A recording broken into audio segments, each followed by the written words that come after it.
Merr më në fund zgjidhje çështja e pagave për punonjësit e portit detar të Vlorës.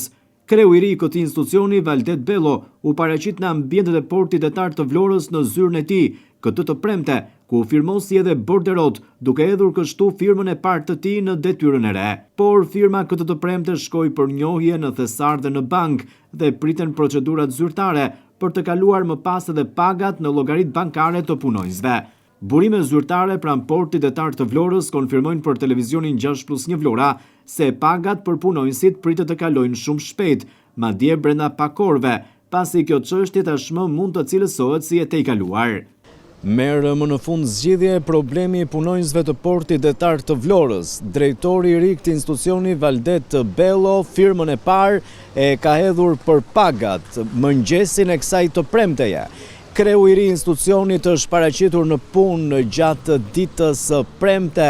ndërsa ka firmosur borderon e punonjësve dhe firma e tij ka shkuar për njohje në thesar dhe në bankat e nivelit të dytë, aty ku në fakt kalojnë edhe pagat e punonjësve. Prezantimi zyrtar do të jetë ditën e hënë, por për shkak të emergjencës së pagave, kreu i ri i këtij institucioni mëngjesin e kësaj dite të premte ishte në zyrë për t'i dhënë zgjidhje një problematike që prej 2 muajsh i shqetësonte punonjësit e portit detar të Vlorës.